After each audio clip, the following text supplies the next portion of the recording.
Hey, it's Mike. Thanks for tuning back in. It is Sunday. We drove all day yesterday. When we headed down to Atlantic City on Monday, it was easy. We flew down there, not much traffic. Yesterday, though, Saturday, so much traffic. We hit so many traffic jams in New Jersey and Connecticut.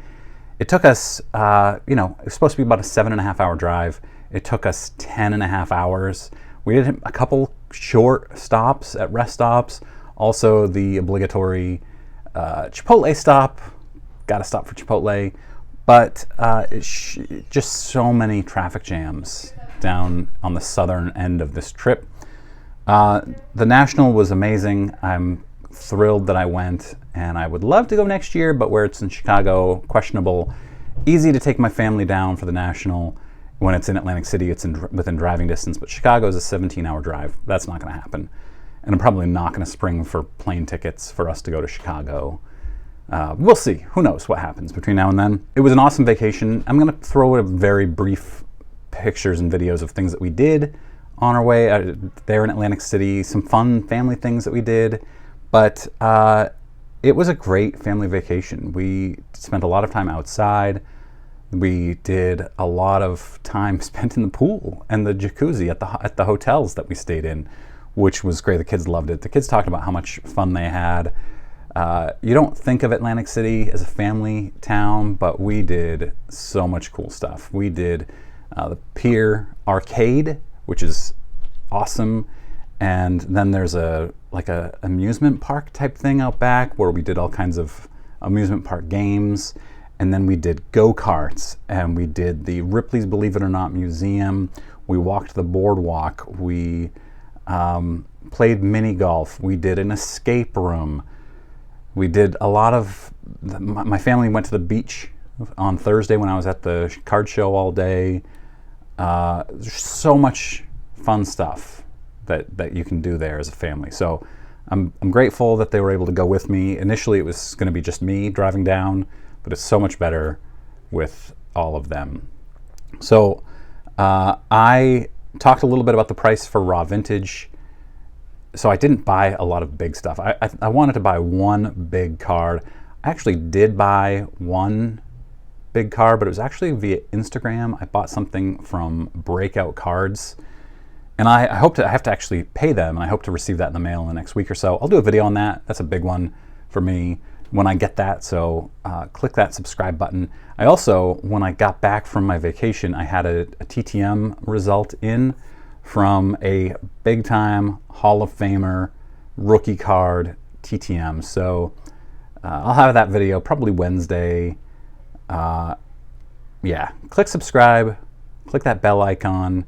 Should have some good stuff over the next week. Actually, I'm putting out 3 to 4 baseball, basketball card videos a week. Mostly vintage, but also some current events, things like that. So I want to dive in, but I also want to talk a little bit about, I saw a lot of videos where some big time stars in the industry were showing multi-million-dollar cards in their videos. Honus Wagner, Mickey Mantle PSA 10s, things like that. And they talk about how valuable they are, and I didn't see them anywhere. And I wonder if they were only open for VIPs to go in and see them and take videos, or if there was just an area that I completely missed at the show, which is possible because I did kind of zip through semi-fast, I guess, although I went through the whole floor a couple times. I don't know. It's tough to say. But if you haven't already, check out my 2 videos of the pickups I got on day 1 and day 2.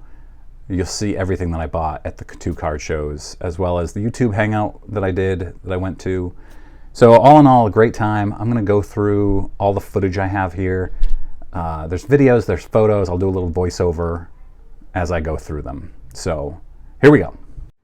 We actually started our vacation at Six Flags Hurricane Harbor Water Park, which was awesome. And then we went to the go-karts, which I mentioned already. That was a great, great time. And yes, I did beat my 18-year-old son at the go-karts, which was the most important. Then at the basketball thing, I made 3 out of 5 on these really, really difficult things. And my daughter said, oh, we should video you doing 5 more. And you can see my winnings in my pockets. I've got 3 stuffed animals for my daughter. But all 5 of these that she recorded, I missed, of course, because They're really, really hard, and it's unlikely that you're going to make very many of them. So some bad luck there, but this was a great time. I love basketball. I haven't played competitively for like 8 years now, and I really miss it a lot. Here I am walking into the National. It was kind of exhilarating just walking into the floor like this. And then this is immediately upon walking in, I was like, whoa, what am I doing? And I see the Breakers Pavilion. I think Pavilion is spelled wrong there on that banner. And I'm looking at this vintage stuff, which at the time seemed really cool, but then afterwards, the more tables I saw, this seemed really basic. Some vintage autographed, some not autographed photographs, like Babe Ruth, Mickey Mantle, some really cool stuff. Some tickets, the Babe Ruth ticket, home run, $145,000 to that game ticket. Bonkers. Mickey Mantle, $9,500. A lot of really vintage game used tickets. Mickey Mantle autographs here, all PSA graded Hank Aaron autographs. Just amazing, amazing stuff. I think there was Joe DiMaggio there. A lot of Babe Ruth cards, all PSA graded here. There's up in the top left a Mickey Mantle rookie. Sorry, not a rookie. It's a 52 tops. It's not his rookie. Before I get some comments here. Ted Williams autograph on his 1939 play ball, I think that was. Lou Gehrig autograph. Unbelievable stuff here. Babe Ruth autographs on 33 Gaudy. Staggering, staggering collections here by these people. 1934 Batter Up. More cool stuff here. Just some what I like to call extreme vintage. Just check this stuff out. I'm not sure what any of this stuff is. I'm not a vintage expert, although I love it. Just really, really neat stuff to see that you don't see at a local card show. Some pins. Look at this stuff. And here are the vintage packs. I really wanted to get a vintage pack while I was there. I almost pulled the trigger on a 1976, I think, O-Pee-Chee baseball, but the guy who was selling it actually talked me out of it, telling me that the gum was really bad for the cards and I shouldn't do it if I plan on opening them. But look at these. I mean, there's some packs in here from the 1930s and 1940s that are unopened. 1950s, 60s, they're all over the place. Here's some vintage stuff from the 50s and 60s.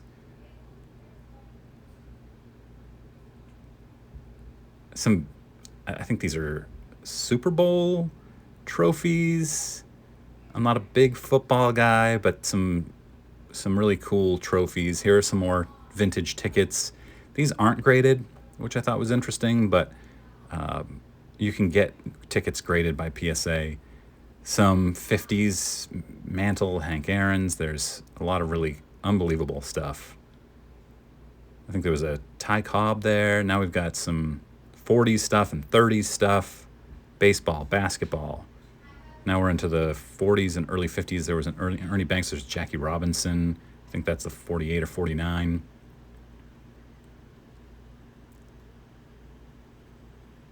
Oh yeah, some autographed photos. You've got AI stepping over Ty Lue. You're Killing Me, Smalls. Dwight. Bill Parcells. Here's the autographed pavilion. The lines were insane. If you wanted to waste your day at the show in lines, look at these lines. It's bonkers. When I first started thinking about going to the National, I considered doing autographs. Decided that it would just be a long, long day of standing in lines and decided not to. I'm really glad I didn't. Here's a big thing of mantles, just lots of mantles. Sorry for the vertical video. Poor job of that by me here. Some more packs. These ones graded. These are vintage packs. Really cool stuff. Those cello packs. Basketball packs from the 80s. And this is a PSA graded. I think these are all 10s, if I remember correctly, of 86 Fleer basketball. Really, really cool stuff. And then Jackie Robinson's and Babe Ruth's. It's just sick. And here I am just walking the floor, taking a short video. as I look around. It was hard to find tables, even when you knew the number, because there was just one number above. So you might say, I need to find 1600, 1620, and you'd go into the 1600s and have no idea where 1620 might be for that booth.